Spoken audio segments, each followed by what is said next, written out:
Hello, my name is Harrison Midkiff and I'm a federal sales engineer at LogRhythm. Today I wanted to do a short demo for you on TLM. TLM is Threat Lifecycle Management. Basically what that is every log message that's received into the LogRhythm solution needs to go through a lifecycle to determine if it's a threat or not. So let's go ahead and let's dive right into the solution and take a look at TLM in action. What I've got here is I've got the web UI where I'm logged into the LogRhythm solution now.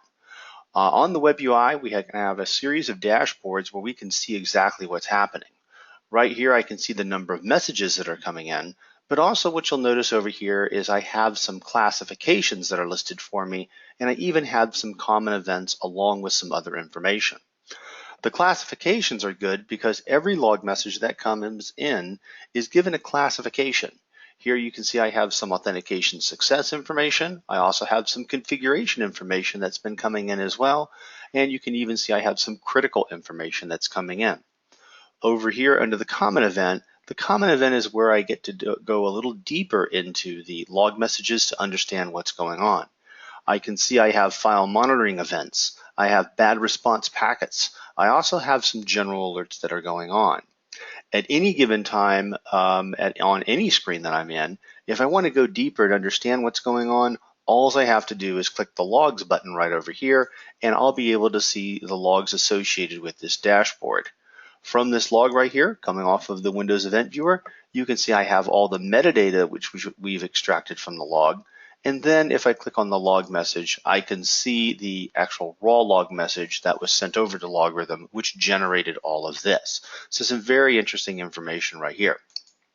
Well, I'm not really interested in doing an investigation looking for something, but what I want to do is I want to work off the alarms to look at something that's starting to happen on the network, and then what I can do is I can remediate it. So I'm going to click on the alarms tab right here. What we're going to do next is I'm going to do a live demo and show you something happening right in front of us so we can launch these particular events and see the alarms coming in. So what I'm going to do is I'm going to come over here and I'm going to do a filter, and I'm going to do a filter, and let's do a filter for how about the last 15 minutes. So we don't have any alarms on the screen, so as I'm starting to do this, the alarms will start to come in. Well, now I'm going to play the role of the user, and I'm going to come over here and I'm going to open up an RDP session. And what I'm going to do is I am going to log into one of my secured servers, and I'm going to log in as the user Rick. Now, everybody has secured servers and other assets inside the organization that need to be secured. If anybody logs into these systems, we need to record that activity. Sometimes it's as simple as people filling in a spreadsheet or filling out a ledger, letting them know that they access something. But these are logs that are being generated on systems, so this is a great way for me to get alarms and know when somebody's logging into a particular system. Just logged into the system, the log event is being created. It is coming over to LogRhythm. LogRhythm is now processing that log message, and in just about another 2 or 3 seconds here, I should get an alarm on the screen letting me know that a user just logged into this system. And here's my alarm right here, privileged user logged in. I'm going to click on privileged user login, and just some interesting details about this alarm is I can see right here the computer name that was logged into, and I can also see my user, and there's my user Rick right there. If I scroll down a little bit farther inside the message, I have a section in here called Smart Response Actions. What smart responses are, it's a way to automatically remediate this particular message. You can see right here, it says end RDP session. So all I have to do is click approve right here. And what it will do is it would log the user off of that RDP session. This is extremely powerful because now the security analyst, as he's watching these events, has the ability to be able to remediate these things on the fly. This, of course, can be manual, where I hit approve, or it can be automatic, or it can even go through an approval process. So a very nice way of handling this, okay?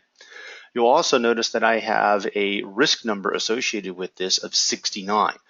Risk numbers go all the way up to 100, and depending upon how risky it is will depend upon what the number is. Well, Rick logged into a secured server, but he really hasn't done anything as of yet.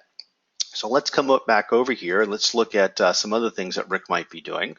And Rick is one of our network administrators. And what network administrators always have is they have what we refer to as the keys to the castle. They can go in and they can do just about anything that they want, just about. And that's what he's attempting to do. So what he is going to do is he is going to add himself to a group, and he's adding himself to the intelligence group. Okay. Well, the intelligence group is a very sensitive group inside the organization. It has a lot of my intelligence type data, and I only want certain individuals in it. If anybody gets in that group who maybe is not supposed to be in the group, I would like to be alarmed on that. And there's my alarm right there. User added to privileged permission group. I click on the alarm. It tells me there's Rick again, you can see, and he just added himself to this group, the intelligence group.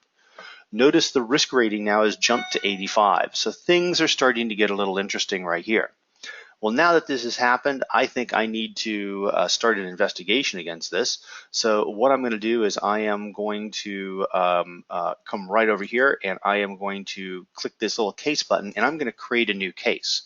And I'm going to put a name in for it, and we'll say Rick, I'm going to call it Rick Activity on domain. I can get a prioritization against this. I can set it to 2 or number 1, which is high, but I'll leave it at number 2, and I can even put a due date on it as well. So we'll just leave the due date on the 28th. I'm going to hit save, and what it's going to do is it's going to save that case and put that alarm inside of it. Well, this alarm that I just did right over here, I'm going to click on this alarm right here, and I'm going to say I want to add that to that current case. So you see right over there, it just popped open a little case window and it popped it in. Well, I have a policy that says that if a user logs into a secured server and I have some other suspicious activity, I need to do a search of the network and understand where the user's been logging in. Well, very easily, I'm just going to come up here to the top right, click on my search button, and what I'm going to do is I'm going to say I want to look through all of my log messages, and I want to look through all my log messages, and wherever the word Rick appears, I want to pull those log messages out of the system. Okay, but I want to get a little more detailed than that. So what I'm going to do is I'm going to apply a classification to this. What a classification is going to do is it says anywhere that I have an authentication success and Rick is in the body of that log message, I want those messages pulled out. So that's exactly what I've got right here, and I'm going to launch that search against the system. It's searching the system. I have my first results that have come back, and now all results are back. So now I'm going to click on it, and we'll take a look at those logs, and we'll see exactly what Rick was doing. What's so powerful about this again is I'm searching all the logs across the organization, and I'm searching all the logs in the last 24 hours. You can see right here I have authentication successes. I have common events on here for user logins and user logoffs. I have the top hosts that are on here as well. There's Rick, my user, right there. And I have more information about 2 servers that were used, the LR2008DC and the LRVM-XM. If I want to see the logs that are associated with this, I just click the logs button, and there are all the logs right there. So they're all coming in, and I've got some Windows events right there. There's the metadata. There's all the raw log messages that are coming along with it as well. So very, very powerful. Well, now what I want to do is I want to take all of these logs and I want to add them to the case that I just created. My case is right over here to the left, so I'm going to click this little case button and pop it out, and I'm going to click the Add Logs button right here, and wants me to put a note in here, so I'll put last 24-hour access and hit continue against that, and we'll take all those logs and we'll push them into the case. Now the cases are very powerful. Other things that I can do is I can put tags in there, so I can put a tag in there, maybe bad user, and we even have the ability to do collaborators as well. So maybe I want to escalate this to another person on my team to take a look at it. That's another feature that we do. We can even do add file, and when I do add file, what I can do is if I had something like some type of a PCAP related to Rick's activity, I could take that PCAP and I could add it into the case as well, so I have it there for investigation purposes as I'm moving this through the chain. So the case is very, very powerful right there. Okay. All right, well, let's come back over to the alarms, and there's my 2 alarms. You can see there's Rick logging in, and there's Rick adding himself into the intelligence group, okay? But I'm still kind of watching this, and I'm not sure what I'm going to do. Well, the next thing is Rick's still on that system, and he's starting to do some insight or threat type stuff. And now what he's doing is he's installing some malware or an unauthorized application on the server. So he just launched a install package right here. And for the example, I'm going to use Mozilla Firefox. And I'm just going to click next through all these, and we'll get these installed on there, okay? But now what he's done is one of the corporate servers, which is holding sensitive data, software has just been installed on it. So this is another thing that perhaps we need to be looking at, we need to be alerted on. So I'm back over here. I'm inside my alarm panel right now. I'm looking at my alarms. I understand that Rick's done some odd activity. And now all of a sudden I have another message come in, software installed. I click on the message just like before. I look in my inspector window. There's Rick's name coming up.